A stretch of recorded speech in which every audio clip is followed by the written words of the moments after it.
Assalamualaikum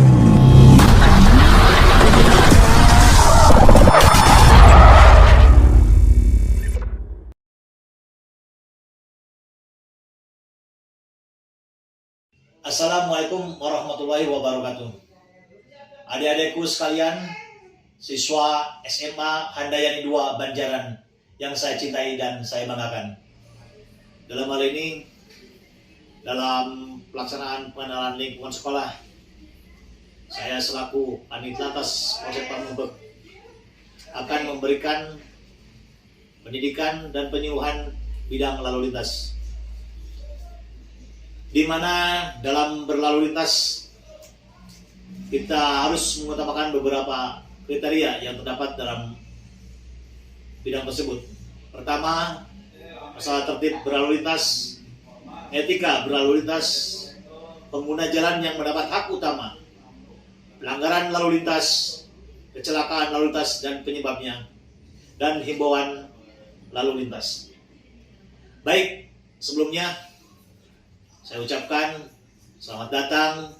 Semoga adik-adikku sekalian dalam situasi pandemi ini, terutama yang berada di lingkungan atau kawasan SMA Handayani 2 Banjaran, dalam keadaan sehat walafiat. Dan tidak lupa jaga selalu protokol kesehatan apabila saudara-saudara atau adik-adik sekalian berada di lingkungan sekolah. Hari ini kita akan melaksanakan kegiatan pendidikan penyuluhan bidang lalu lintas. Yang pertama saya umumkan tadi sudah disebutkan, tertib berlalu lintas. Apa itu tertib berlalu lintas? Suatu keadaan berlalu lintas yang berlangsung secara teratur sesuai dengan hak dan kewajiban setiap pengguna jalan, yang mana dalam pasal 105 Undang-Undang Lalu Lintas nomor 22 tahun 2009 tentang lalu lintas jalan raya, setiap orang yang menggunakan jalan wajib: 1. Berperilaku tertib dan mencegah hal-hal yang dapat merintangi, membahayakan keamanan dan keselamatan berlalu lintas. Kedua, etika berlalu lintas. Adik-adikku sekalian, mungkin udah pada tahu juga apa itu etika. Etika adalah kesopanan atau sopan santun dalam berlalu lintas. Dan lalu lintas itu sendiri adalah gerak pindah orang, barang, benda dari satu tempat ke tempat yang lain. Jadi kalau kita sambung, dalam etika berlalu lintas adalah tingkah laku pemakai jalan dalam melaksanakan undang-undang dan peraturan-peraturan lalu lintas, serta norma-norma sopan santun antara sesama pemakai jalan. Yang kedua, pengguna jalan yang mendapat hak utama dalam berlalu lintas. Dalam pasal 134 Undang-Undang Lalu Lintas Angkutan Jalan Raya, ada beberapa pengguna jalan yang memperoleh hak utama untuk dilakukan sesuai dengan aturan berikut. Bila mana adik-adik dalam mengendarai kendaraan, ada kendaraan yang melintas yang memerlukan hak utama. Yang pertama, kendaraan pemadam kebakaran. Kedua, ambulans yang mengangkut orang sakit. Ketiga, kendaraan untuk memberikan pertolongan pada kecelakaan lalu lintas. Keempat, kendaraan pimpinan lembaga negara Republik Indonesia. Kelima, kendaraan pimpinan dan pejabat negara asing serta lembaga internasional yang menjadi tamu negara. Keenam, iring-iringan pengantar jenazah. Dan ketujuh, konvoy kendaraan untuk kepentingan tertentu menurut pertimbangan petugas Polri. Baik adik-adik, kalau adik-adik berkendara mendapat atau iringan dengan kendaraan tersebut, untuk adik-adik sekalian tolong untuk memberikan jalan atau memberikan prioritas utama kepada kendaraan tersebut. Baik, kita melangkah ke pelanggaran lalu lintas. Adik-adikku sekalian, siswa SMA 2 Handayani Banjaran, dalam pelanggaran-pelanggaran ini ada beberapa kriteria yang boleh mengendarai kendaraan. Yang pertama, umur. Terus yang kedua, kendaraan yang digunakan. Dalam hal ini, bila mana adik-adikku sekalian belum cukup umur atau masih di bawah 17 tahun ke bawah, dilarang mempergunakan kendaraan sendiri, baik sepeda motor ataupun roda 4. Kenapa hal itu terjadi? Karena dalam berlalu lintas adik-adikku sekalian harus udah mencukupi kriteria umur yang dimaksud, yaitu 17 tahun ke atas. Dimana kalau udah mencukupi umur 17 tahun ke atas, adik-adikku sekalian bisa membuat SIM, yang dimana hal ini kita disiapkan ada di Polresta Bandung yang berlokasi di Citalitik, Soreang. Ada beberapa kriteria pelanggaran yang mungkin sering saya jumpai di lapangan, terutama yang terlihat cukup mencolok oleh siswa-siswa pelajar yang masih menggunakan kendaraan tidak menggunakan helm, yang tidak standar, melakukan komunikasi melalui HP dalam berkendaraan. Kita bisa lihat di sini, saya bisa perlihatkan contoh, tidak menggunakan helm, melawan arus, tidak menggunakan spion. Ini contoh pelanggaran yang kita dapat di lapangan. Para pengendara tidak menggunakan helm, ini udah jelas pelanggaran yang harus ditindak oleh petugas yang ada di lapangan. Mudah-mudahan adik-adikku sekalian tidak ada yang berbuat pelanggaran selama adik-adikku sekalian belum mendapatkan surat izin mengemudi. Contoh lain, ini nih, kita lihat ya di slide ini, bonceng 3, pakaian pelajar. Ini udah jelas sekali pelanggaran. Tidak pakai helm, bonceng 3, udah tentu dia tidak mempunyai SIM. Soalnya dia masih di bawah umur, masih pelajar, belum usia di atas 17 tahun ke atas. Silakan kalau ada yang udah mencakup usia 17 tahun ke atas, silakan segera membuat SIM biar berkendara lebih aman dan nyaman. Itu masalah pelanggaran, contoh pelanggaran yang dapat di jalanan. Nah, ini pelanggaran bonceng tidak memakai helm. Ada lagi di sini bonceng anak sekolah tidak menggunakan helm. Ini udah termasuk jenis-jenis pelanggaran yang ada di jalan raya. Baik, mungkin untuk pelanggaran adik-adikku sekalian mengetahui atau mengerti. Apalagi sekarang adik-adikku sekalian udah lebih berwawasan, lebih mengerti tentang tata tertib aturan di jalan raya. Yang keempat, saya akan membahas masalah kecelakaan lalu lintas. Apa itu kecelakaan lalu lintas dan apa penyebab faktor utama dalam kecelakaan lalu lintas? Baik, penyebab utama dalam kecelakaan lalu lintas ada 4 itu. Yang pertama, faktor pengemudi. Yang kedua, faktor kendaraan. Ketiga, faktor jalan. Keempat, faktor cuaca. Di mana faktor pengemudi ada 3 kriteria itu. Tidak disiplin atau melanggar peraturan, emosional, tidak sabaran, daya konsentrasi kurang, dan ngantuk. Nah, itu masuk dalam faktor pengemudi.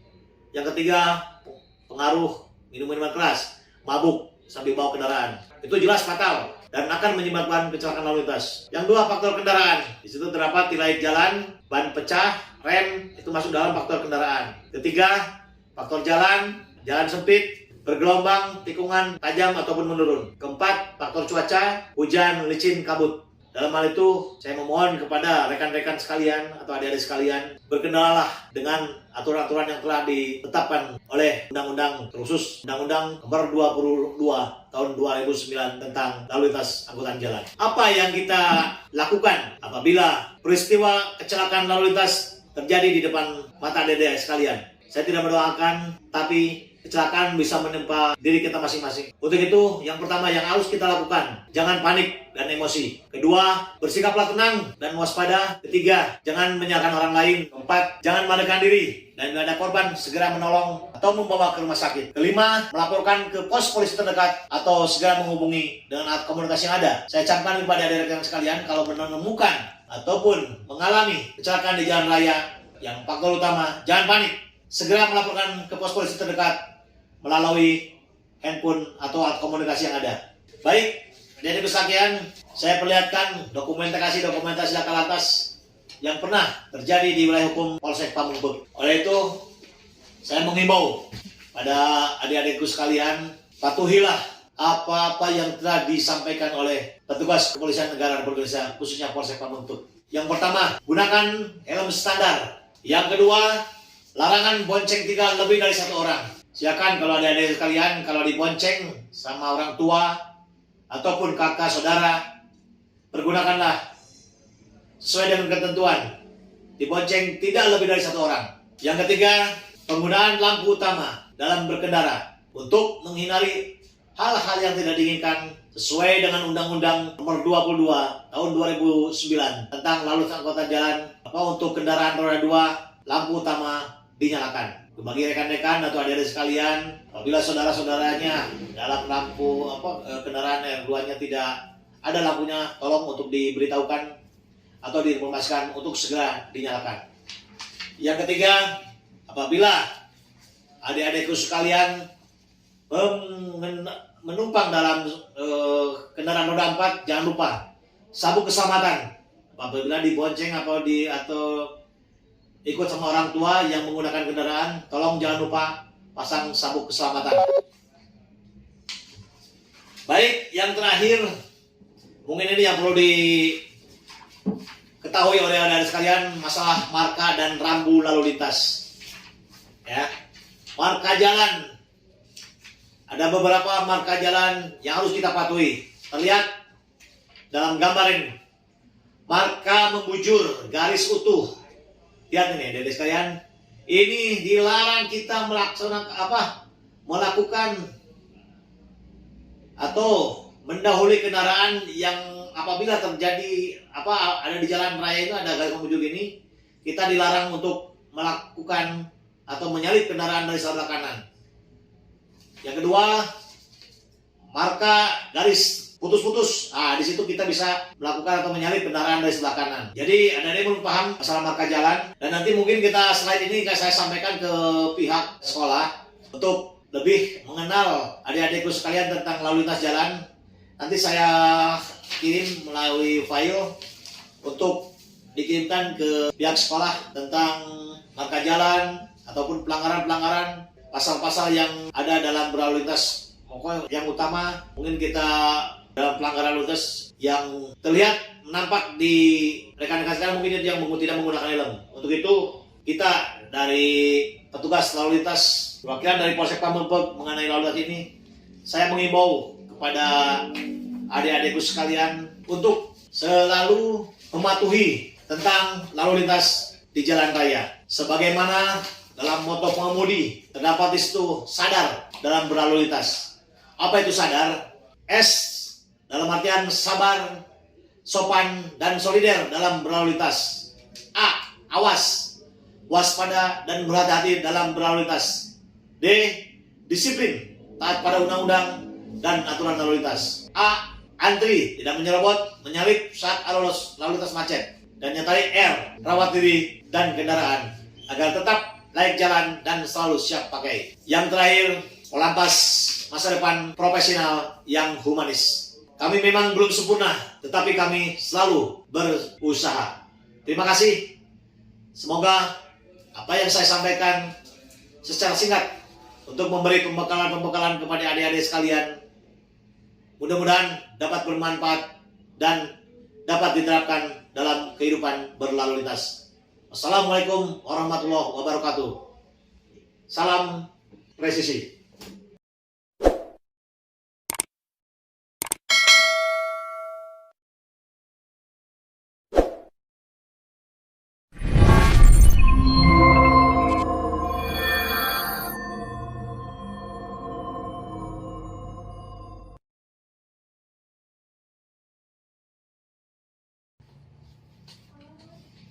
Assalamualaikum warahmatullahi wabarakatuh. Salam sejahtera untuk kita semua. Perkenalkan, nama saya Ibda Agus Taufik, selaku Kanitretim Polsek Pamengpeuk. Saya akan memberikan suatu penyuluhan bagi adik-adik dalam rangka orientasi sekolah mengenai bahaya narkoba. Perlu adik-adik ketahui, pada saat ini penanganan kasus-kasus narkoba di Indonesia ini semakin meningkat. Untuk itu perlu dilakukan penyuluhan terhadap generasi muda, dalam hal ini pihak sekolah. Adik-adik sekalian, yang ingin saya sampaikan dalam hal ini yaitu mengenai bahaya narkoba yang dikategorikan dalam NAPSA. NAPSA ini artinya narkotika, psikotropika, dan zat adiktif lainnya. Pengertian NAPSA secara umum adalah semua zat kimiawi yang jika dimasukkan ke dalam tubuh manusia, baik secara oral, diminum, dihisap, dihirup, dan disedot, maupun disuntik, dapat mempengaruhi kejiwaan, psikologis, dan kesehatan seseorang, serta menimbulkan kecanduan atau ketergantungan. Macam-macam NAPSA, yaitu di sini diatur dalam Undang-Undang Nomor 22 Tahun 97. Di sini NAPSA ini jenisnya bermacam-macam, yaitu narkotika.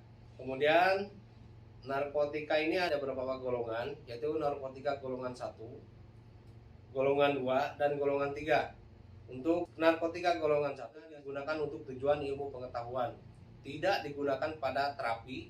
Golongan berpotensi tinggi mengakibatkan kecanduan. Kemudian narkotika golongan 2 penggunaannya untuk pengobatan, terapi, dan untuk tujuan pengembangan ilmu pengetahuan. Berpotensi tinggi mengakibatkan kecanduan pada pengguna. Kemudian narkotika golongan 3 penggunanya untuk pengobatan, terapi, dan untuk tujuan ilmu pengetahuan, berpotensi ringan menyebabkan kecanduan juga. Kemudian tadi narkotika, kemudian sekarang psikotropika. Psikotropika dibagi 4 golongan. Psikotropika golongan 1 penggunaannya hanya untuk tujuan ilmu pengetahuan, tidak dipakai dalam terapi, dan sangat berpotensi mengakibatkan kecanduan. Psikotropika golongan 2 penggunaannya untuk tujuan pengobatan atau obat alternatif dan juga untuk ilmu pengetahuan. Kemudian psikotropika golongan 3 penggunaannya untuk pengobatan dan terapi serta untuk tujuan ilmu pengetahuan juga. Kemudian psikotropika golongan 4 penggunaannya untuk pengobatan dan terapi serta untuk tujuan ilmu pengetahuan. Berpotensi mengakibatkan ketergantungan ringan. Kemudian yang 3, zat adiktif. Zat adiktif tidak termasuk narkotika maupun psikotropika, di mana zat ini merupakan bentuk inhalasi dan penggunaannya dapat menimbulkan ketergantungan. Misalnya nikotin pada rokok, etanol pada minuman beralkohol, dan pelarut yang mudah menguap pada thinner, lem, dan lain-lain. Di sini juga zat adiktif dibagi menjadi 3 golongan, yaitu golongan A, yaitu minuman mengandung alkohol dengan kadar etanol 1% sampai 5%, contohnya Greensen dan bir. Kemudian golongan B, minuman mengandung alkohol dengan kadar etanol 5% sampai 20%, contohnya anggur kolesom. Golongan C, minuman mengandung alkohol dengan kadar etanol 20% sampai 55%, contohnya arak, vodka, whisky, yang dapat menyebabkan kecanduan. Kemudian untuk nafsa atau narkoba dan dampaknya. Dampak dari penggunaan narkoba atau nafsa ini, contohnya opioda. Opioda berasal dari getah opium yang diolah melalui proses tertentu menjadi heroin. Ada 3 golongan besar pada opioda, yaitu opioda alami, contohnya morfin, opium, dan codein. Kemudian opioda semi sintetik, itu heroin, putau, dan hidromorfin, dan opioda sintetik metadon. Kemudian kokain dibuat dari daun koka yang diproses dengan cara tertentu hingga membentuk kristal. Kemudian kanabis atau ganja. Ganja ini dari tumbuhan yang sering digunakan sebagai obat psikotropika dan dapat menimbulkan rasa senang atau euforia tanpa sebab kepada pemakainya. Kemudian amfetamin ini umumnya berbentuk serbuk, bubuk, dan tablet. Beberapa narkoba yang termasuk di dalam amfetamin yaitu inek, ekstasi, dan sabu. Kemudian juga di sini ada alkohol. Alkohol merupakan zat psikoaktif yang diperoleh dari hasil fermentasi gula, umbi-umbian, sari buah anggur, dan madu. Pada kadar tertentu, alkohol dapat menimbulkan efek penurunan kesadaran dan euforia. Baik, adik-adik sekalian, apa itu artinya narkoba? Narkoba yaitu zat-zat alami maupun kimiawi yang jika dimasukkan ke dalam tubuh dapat mengubah pikiran, suasana hati, perasaan, dan perilaku seseorang. Narkotika adalah zat atau obat yang berasal dari tanaman atau bukan tanaman, baik sintetis maupun semi sintetis, yang dapat menyebabkan penurunan atau perubahan kesadaran, hilangnya rasa, mengurangi sampai menghilangnya rasa nyeri, dan dapat menimbulkan ketergantungan. Efek narkotika terhadap manusia yaitu depresan atau downer adalah jenis obat yang berfungsi mengurangi aktivitas, membuat pengguna menjadi tertidur atau tidak sadarkan diri. Kemudian stimulan adalah jenis-jenis yang dapat merangsang fungsi tubuh dan meningkatkan kegairahan kerja, segar dan bersemangat secara berlebih-lebihan. Kemudian halusinogen, zat kimia aktif atau obat yang dapat menimbulkan efek halusinasi, dapat merubah perasaan dan pikiran. Gejala ini penyalahgunaan narkoba di sekolah, anak-anak sekolah, yaitu prestasi di sekolah menjadi menurun. Kemudian mencoba atau mencuri-curi merokok, pola tidur berubah, pagi susah dibangunkan, malam suka begadang, selera makan berkurang, banyak menghindari pertemuan dengan anggota keluarga lainnya, banyak mengurung diri di kamar dan menolak diajak makan bersama. Bersikap lebih kasar terhadap anggota keluarga lainnya dibandingkan sebelumnya. Kemudian mulai mengabaikan peraturan. Kemudian sekali-kali dijumpai dalam keadaan mabuk, bicara cadel, jalan sempoyongan. Jenis narkoba yang paling populer di Indonesia yaitu satu ganja, kedua sabu, ketiga ekstasi, keempat heroin. Mengapa narkoba perlu dihindari? Narkoba dihindari karena akan merugikan bagi si pemakai dan orang lain. Penyalahgunaan narkoba di kalangan remaja, maraknya narkotika dan obat-obatan terlarang telah banyak mempengaruhi mental dan sekaligus pendidikan bagi para pelajar saat ini. Masa depan bangsa yang besar ini bergantung sepenuhnya pada upaya pembebasan kaum muda. Untuk itu, sebagai makhluk Tuhan yang kian dewasa, seharusnya kita senantiasa berpikir jernih untuk menghadapi globalisasi teknologi dan globalisasi yang berdampak langsung pada keluarga dan remaja. Penerus bangsa khususnya kita harus memerangi kesia-siaan yang diakibatkan oleh narkoba. Penyebab penyalahgunaan narkoba ini yaitu kegagalan yang dialami dalam kehidupan, kemudian pergaulan yang bebas di lingkungan yang kurang tepat, kurangnya siraman agama, kemudian keinginan untuk sekedar mencoba. Baik adik-adik sekalian, jadi setiap perbuatan pasti itu ada tindakan. Sanksi pidana atas perbuatan penggunaan narkoba itu diatur dalam Undang-Undang Nomor 35 Tahun 2009 tentang narkotika. Sini pasal 111, setiap orang yang tanpa hak atau melawan hukum menanam, memelihara, memiliki, menyimpan, menguasai atau menyediakan narkotika golongan 1 dalam bentuk tanaman dipidana dengan pidana penjara paling singkat 4 tahun dan denda paling sedikit 800 juta rupiah dan paling banyak 8 miliar. Kemudian pasal 113, setiap orang yang tanpa hak atau melawan hukum memproduksi, mengimpor, mengekspor atau menyalurkan narkotika golongan 1 dipidana penjara paling singkat 5 tahun dan paling lama 15 tahun dengan pidana denda paling sedikit 1 miliar, paling banyak 10 miliar. Kemudian 117, di sini dendanya sampai ancaman hukuman 3 tahun sampai 10 tahun, pidana denda 600 juta sampai 5 miliar. Kemudian pasal 118, ancaman hukuman 4 tahun sampai 12 tahun dan denda paling sedikit 800 juta, paling banyak 8 miliar. Kemudian pasal 122 itu ancaman hukuman 2 tahun sampai 7 tahun dengan denda paling sedikit 400 juta dan paling banyak 3 miliar.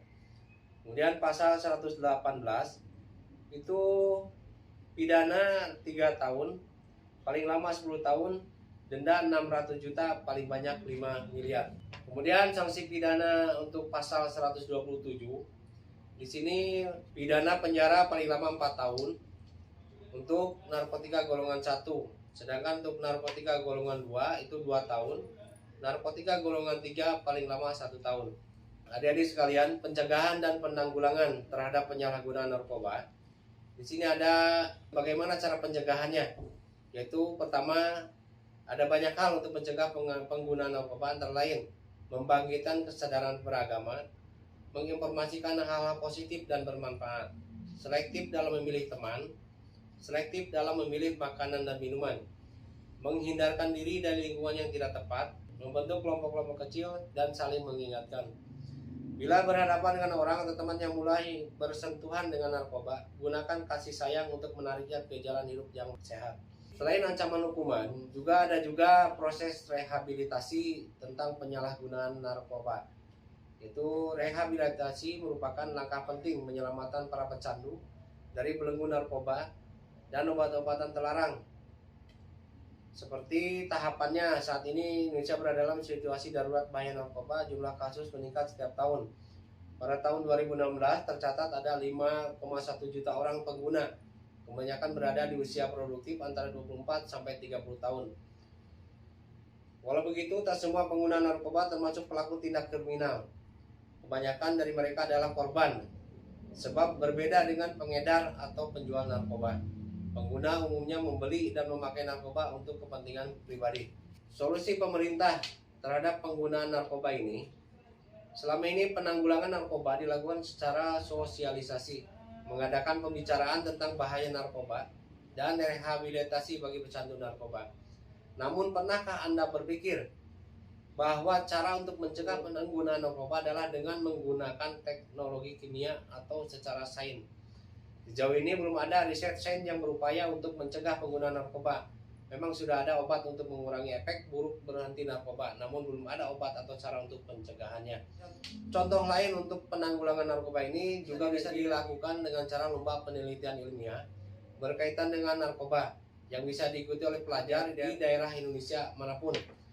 Bangsa-bangsa Indonesia merupakan bangsa yang pintar, buktinya ada banyak pelajar yang meraih prestasi di luar negeri. Demikian adik-adik penyuluhan yang saya sampaikan tentang bahaya narkoba, terutama untuk anak-anak sekolah, di mana anak-anak sekolah paling gampang dipengaruhi. Namun demikian adik-adik harus bisa memilih teman, jangan sampai adik-adik terjerumus dalam masalah penggunaan narkoba ini. Terima kasih. Wabillahi taufiq wal hidayah. Wassalamualaikum warahmatullahi wabarakatuh.